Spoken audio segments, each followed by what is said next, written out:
Le portefeuille de la dette publique du Nigeria est confronté à une hausse. Il devrait atteindre cette année 102% des recettes de l'État et le service des emprunts étant arrivé à échéance, le gouvernement se lance dans les négociations pour une extension de la durée de remboursement. 19 marchés financiers africains ont amélioré leur performance en 2022 malgré un environnement difficile. Ce, alors que le nombre de pays obtenant un score supérieur à 50 points sur une échelle de 100 a doublé depuis le lancement de la première édition de l'indice en 2017 selon un classement du groupe APSA.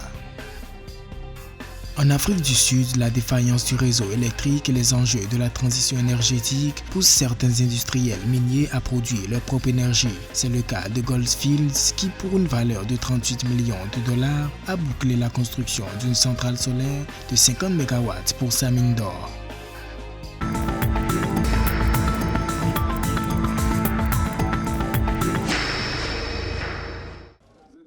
Le Nigeria veut restructurer sa dette chiffrée à 103,3 milliards de dollars au deuxième trimestre 2022 pour refinancer ses emprunts obligataires domestiques. Ces derniers ont atteint 63,2 milliards de dollars sur la période étudiée selon l'agence Bloomberg. Par le biais de conseillers, le gouvernement espère un allègement supplémentaire pour l'extension de la durée de remboursement. Quelques années après l'initiative PPTE, pays pauvres très endettés, qui a conduit à la réduction de la dette de nombre de pays africains, il faut dire que 10 années après, les pays africains, certains ont commencé par avoir une trajectoire qui les amène vers un niveau de surendettement. Et il faut dire aujourd'hui qu'avec la crise sanitaire qu'on connaît, la crise nigérienne, le dollar a pris tellement de la valeur que les dettes africaines, étant donné que les devises locales ont perdu de la valeur par rapport au dollar, ces dettes-là ont explosé. Les données de la Banque mondiale affichent un service de la dette nigériane en hausse et qui devrait atteindre cette année 102% des recettes de l'État pendant que le gouvernement avait présenté au Parlement début octobre 2022 un programme de dépenses de 20 500 milliards de naira, soit 47,1 milliards de dollars pour le budget 2023. Le cas spécifique du Nigeria doit être pris au sérieux dans la mesure où vous voyez bien que le niveau de la dette intérieure, les obligations détenues par le secteur privé et local prend de l'importance et donc il va falloir que l'État nigérien puisse restructurer sa dette et trouver de nouvelles sources de financement pour pouvoir appuyer la dette intérieure qui va permettre en réalité de relancer les activités du secteur privé, source de croissance et de développement économique. 8 400 milliards de naira sont destinés à combler une partie du déficit budgétaire, estimé à 10 780 milliards de naira, soit 4,8% du PIB. Bien que la dette publique actuelle du Nigeria s'inscrive en hausse par rapport aux 100 milliards de dollars de dettes enregistrées à fin mars dernier, ce montant représente 23,06% de son produit intérieur brut.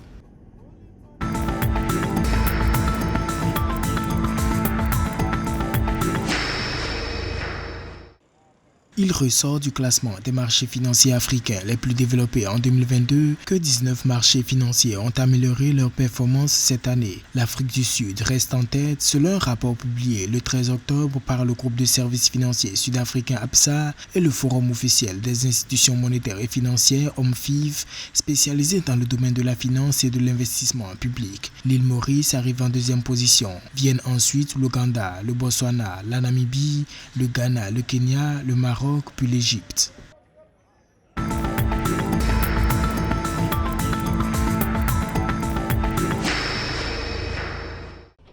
De plus en plus d'industriels miniers sud-africains produisent leur propre énergie par des sources renouvelables pour limiter les défaillances du réseau électrique dans le pays. En effet, la compagnie minière Gold Fields boucle la construction d'une centrale solaire de 50 MW pour sa mine d'or South Deep. D'un coût de 38 millions de dollars, la centrale renforcera la durabilité de South Deep et contribuera à l'engagement à long terme de Gold Fields en faveur du net zéro. À noter que la consommation actuelle d'électricité de South Deep représente 10% des coûts annuels de la mine et 93% de ses émissions de carbone.